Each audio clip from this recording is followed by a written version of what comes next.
আসসালামু আলাইকুম। আমি মোহাম্মদ হাবিবুর রহমান।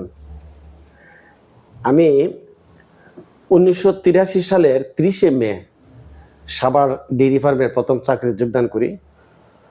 চাকরি যোগদানের পর হইতে আমি সাভার ডেইরি ফার্ম ওয়ার্কসম্যান ইউনিয়নের একজন সক্রিয় সদস্য ছিলাম। আমি চাকরির সাথে সাথে যেহেতু আমি শ্রমিক দল করি, আমি শ্রমিকদের নিয়ে একটা সংগঠন গড়ে উঠলাম।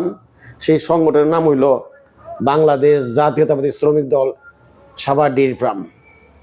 একদিন কথায় আমরা কিন্তু যারা সাভার ডেইরি ফার্মে চাকরি করতাম, সকালবেলা নাস্তাটা সাধারণত আমরা জাহাঙ্গীরনগর বিশ্ববিদ্যালয়ের প্রান্তিক গেটে অথবা জাহাঙ্গীরনগর বিশ্ববিদ্যালয়ের হোস্টেলে আমরা নাস্তা করতাম। নাস্তা করার সুবাদে একদিন, তখন সময়টা যত সম্ভব 1987 সাল, আমার ডেটটা মনে পড়তেছে না, জাহাঙ্গীরনগর বিশ্ববিদ্যালয়ের ছাত্র দলের যে আহ্বায়ক ছিল তার নাম ছিল সাইফুল ইসলাম। একদিন কথা বললো যে আপনি তো সাভার ডেইরি ফার্মের শ্রমিকদের নেতা, আমরা চাইতেছি আমাদের দেশনেত্রী বেগম খালেদা জিয়াকে জাহাঙ্গীরনগর বিশ্ববিদ্যালয়ে প্রান্তিক গেটে আনার জন্য। যাই হোক, সাইফুল সাহেবের লোক আমি বললাম যে ভাই আমার কি করতে হবে। উনি বলল যে ভাই তখন তো ছাত্র সমাজের খুব দাপট, জাহাঙ্গীরনগর বিশ্ববিদ্যালয়ের ছাত্র সমাজের একজন নেতা আছে, তার নাম হলো কাজল ভাই ডেইরি ফার্মে থাকে। কাজল ভাই যদি আপনারা ম্যানেজ করতে পারেন তাহলে আমাদের উপকার হয়। কি উপকার হবে? বললো যে আমরা কিছু পোস্টারিং করার দরকার, বিভিন্ন কিছু কাজ করার দরকার।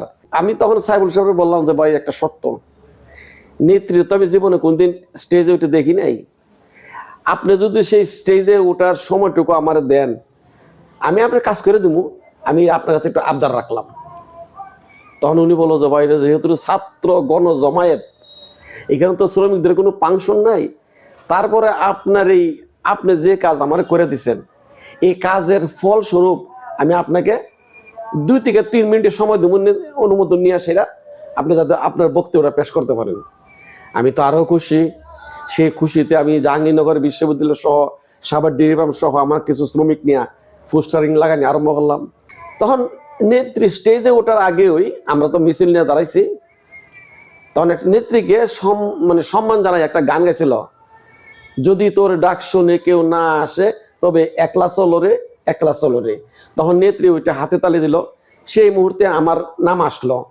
তখন স্টেজে বসা ছিল তৎকালীন মহাসচিব KM ওবায়দুর রহমান, সাভারের MP দেওয়ান মোহাম্মদ ইদ্রিস, তারপর আসিল ছাত্রদলের ভারপ্রাপ্ত সভাপতি শামসুজ্জামান দুদু, ছাত্রদলের ভারপ্রাপ্ত সেক্রেটারি জেনারেল আসাদুজ্জামান রিপন, আরো অনেকেই ছিল। তার মধ্যে আমাকে বলল যে আপনি 2 মিনিট সময় পাইবেন, সেই 2 মিনিটের মধ্যে আপনি বক্তব্য শেষ করতে পারবেন, জাতীয় নেতৃবৃন্দ অনেক আছে। আমি উঠলাম, যথারীতি আমি বক্তব্য দিলাম। তখন বুঝে উঠতে আশ্বাদের আমল, এটার জন্য আমাকে অনেক খেসারত দিতে হয়েছে, কিন্তু তারপর আমি আমার নেত্রী স্টেজে উঠটা বক্তব্য দিতে পারছি। এটি আমার মনে হয় আমার জীবনের একটা সেরা উপহারও বলতে পারেন, সেরা সময়ও বলতে পারেন।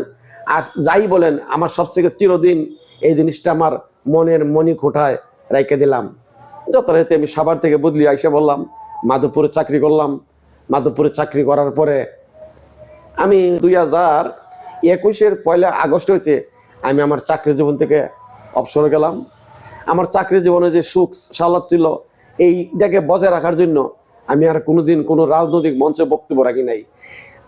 অবসর যাওয়ার পরে আমি বর্তমানে সক্রিয়ভাবে বাংলাদেশ জাতীয়তাবাদী দলের একজন সদস্য হিসেবে আছি, থাকবো। আপনাদের সবার সহযোগিতা এবং মঙ্গল কামনা করি।